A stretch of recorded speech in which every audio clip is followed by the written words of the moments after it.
வணக்கம் friends. Last minute Tamil channel உங்களை அன்போடு வரவேற்கிறது. இப்போ நாம் எந்த கோயிலுக்கு போயிருக்கிறோம் அப்படின்னு பார்த்தீங்கன்னா, வராகி அம்மன் கோவில்னு ஒரு நல்ல பிரம்மாண்டமாக கட்டிகிட்ருக்குறாங்க கோயில். கோயில் பார்க்குறக்கே அவ்வளோ அற்புதமாக இருக்குது. நாங்கள் உள்ளே போய் பார்த்தப்போ உண்மையிலுமே எல்லாமே பிரம்மாண்டமாக இருக்குதுன்னே சொல்லலாம். இப்போ நாம் அந்த கோயில்கிட்ட தான் வந்திருக்கிறோம்.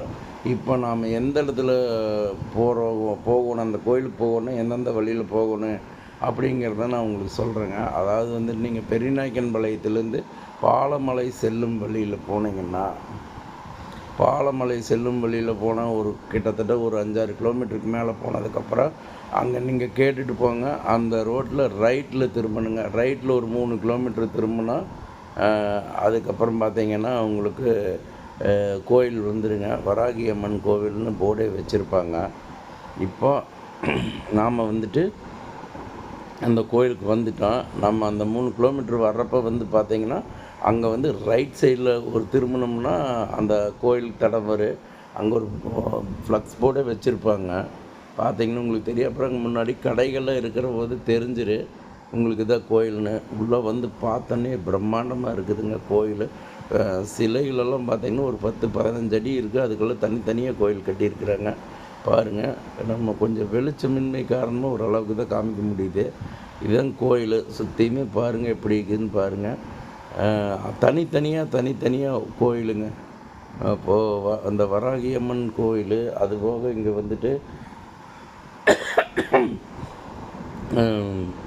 ஈஸ்வரன் கோயில் இருக்குது. அதுக்கப்புறம் ஆஞ்சநேயருக்கு தனியாக கோயில் இருக்குதுங்க. எல்லாத்துக்குமே தனி கோயிலுங்க. பாருங்கள், பார்த்தா இங்கே பார்க்குறப்ப சனீஸ்வரர் கோயில் நம்ம பார்க்குறப்ப லைட்டு எரிஞ்சு டப்புன்னு ஆஃப் ஆயிடுச்சு ஏதோ காரணத்தினால. அப்புறம் நாங்கள் இங்கே ஒரு கோயில் இருக்குதுங்க, ஆஞ்சநேயருக்கு. எல்லாம் இப்போ தான் கட்டிகிட்ருக்குறாங்க. சரி, இங்கே சாமி கும்பிட்டு அதுக்கப்புறம் பாருங்கள், இதாங்க ஆஞ்சநேயர் கோயில். இப்போ தான் கட்டிகிட்ருக்குறாங்க அங்கெல்லாம்.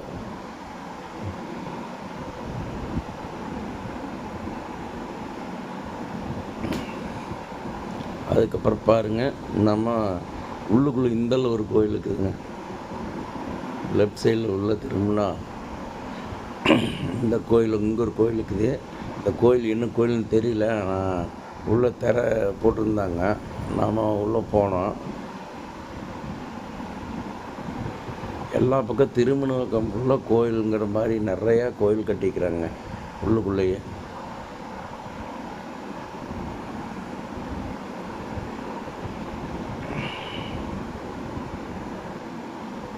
கோயில் திரை போட்டிருந்ததுனால நாம் அப்புறம் மறுபடியும் அங்கே இருந்துட்டு இருந்தோம்னா மறுபடியும் அடுத்தது வேறு கோயில் பார்க்க முடியாதுன்ட்டு அதுக்கப்புறம் மறுபடியும் பார்த்துட்டு இங்கெல்லாம் நல்லா கோயில் ஏதோ அபிஷேக பூஜை உள்ளே நடந்துகிட்ருக்க மாட்டாக்குதுங்க. அதனால் எல்லாம் வெயிட் பண்ணிகிட்டு இருந்தாங்க. அப்போ நாம் இந்த கோயில் முடிச்சுட்டு நீ வேறு பக்கம் பாலமலைக்கு போகணும் அப்படிங்கிறதுக்காக மறுபடியும் திரும்பி வந்தோம். இப்போ வெளியில் வர்றேங்க. வெளியில் வந்தப்போ பார்த்தா இந்த சனீஸ்வரர் கோவிலில் அந்த லைட் ஏதோ ப்ராப்ளத்தினால ஆஃப் ஆயிருந்தது. அதுக்கப்புறம் லைட் எரிஞ்சுது. பார்க்குறதுக்கு உண்மையிலுமே அவ்வளோ அற்புதமாக இருந்ததுங்க. நீங்கள் அந்த காட்சியெல்லாம் பார்க்கணுங்க. பாருங்கள், அந்த சனீஸ்வர பகவான் எவ்வளோ அற்புதமாக பண்ணியிருக்கிறாங்கன்னு தெரியுங்க உங்களுக்கு. பாருங்கள், அப்போ பார்க்குறப்போ உங்களுக்கு லைட்டு ஆஃப் ஆனதுனால கருக்கும்னு இருட்டாக இருந்ததுங்க. இப்போ பாருங்கள் கோயில் அப்படிங்க. சனீஸ்வர பகவான் பாருங்கள் எப்படி இருக்கிறாரு. உண்மையிலுமே அவ்வளோ சூப்பராக இருந்ததுங்க. அதை முடிச்சுட்டு நீ அடுத்தது அப்படியே ஒவ்வொரு கோயிலாக பார்க்க போகிறேங்க.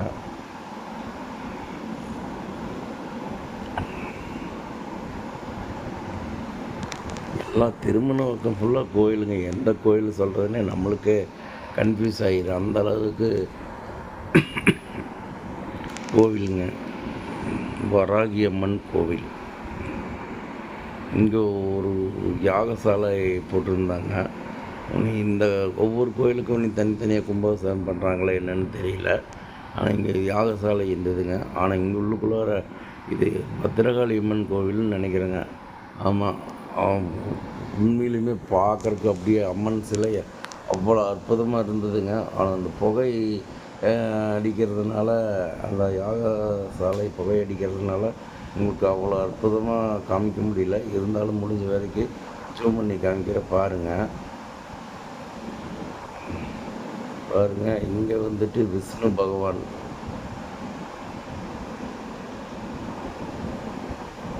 ஓரளவுக்கு இப்போ அந்த பத்திரகாளி அம்மன் தெரிகிறாங்க. பாருங்கள், என்னால் முடிஞ்ச அளவுக்கு காமிச்சேன். ஏன்னா அந்த யாகசாலை புகை வந்து எடுத்துருச்சு. பாருங்கள், விஷ்ணு பகவான். அதுக்கப்புறம் பார்த்திங்கன்னா இங்கே வந்து விநாயகருங்க. அடுத்தது வந்து பார்த்திங்கன்னா இது ஒரு ஈஸ்வரன் கோயிலுங்க.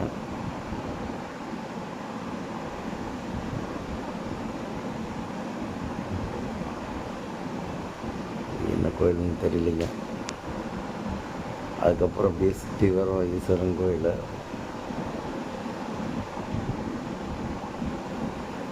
பாருங்க, இங்கே நேரு அப்படி அங்கே ஒரு கோயில் இருக்குது. இங்கே ஈஸ்வரன் கோயில். ஈஸ்வரன் கோயிலில் வந்து பார்த்திங்கன்னா நாம் இங்கே முன்னாடி பாருங்கள் ஐயப்பன் சிலையும் இருக்குது.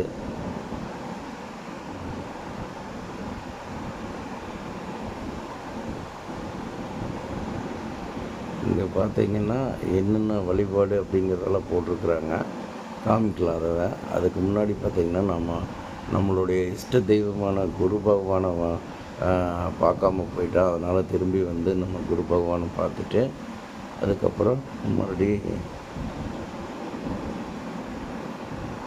பாருங்கள், இங்கே வந்துட்டு என்னென்ன காலத்தில் எப்படி வழிபாடு முறைகளெல்லாம் பற்றி போட்டுக்கிறாங்க. அதை நான் உங்களுக்கு அப்படியே நீங்கள் பாஸ் பண்ணி ஜூம் பண்ணி பார்த்துக்கலாம். நான் ஓரளவுக்கு அப்படியே எடுத்துருக்கிறேன். பாருங்கள்,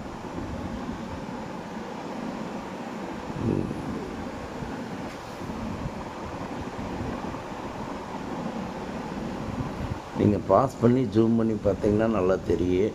ஏன்னா போர்டு ரொம்ப பெருசு. அந்தளவுக்கு கொஞ்சம் தூரமாக நின்று கவர் பண்ணோம்னா ஃபுல் கவர் பண்ணுற போது எழுத்து ஜூம் பண்ணாலுமே வந்துட்டு அவ்வளோ அற்புதமாக தெரியாது. அதனால தான் கொஞ்சம் கிட்ட இருந்து பக்கத்தில் தெரிகிற மாதிரி போட்டிருக்கிறேன். பாருங்கள், ரொம்ப தூரத்துலேருந்து ஜூம் பண்ணி எடுத்தோம்னா அவ்வளோ அற்புதமாக எழுத்து தெரியாது.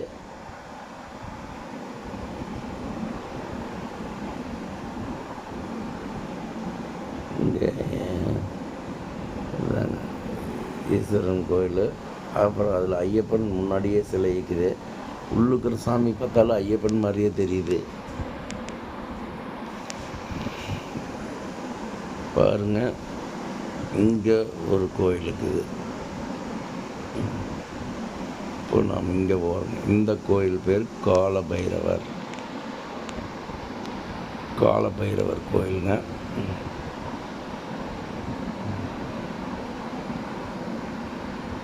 பாருங்கள், இதை காலபைரவர். எல்லாம் சிலைகளெல்லாம் அற்புதமாக செஞ்சுக்கிறாங்க. எங்களுடைய லாஸ்ட் மினிட் தமிழ் சேனலை சப்ஸ்கிரைப் பண்ணுங்கள், ஷேர் பண்ணுங்கள், லைக் பண்ணுங்கள். நன்றி.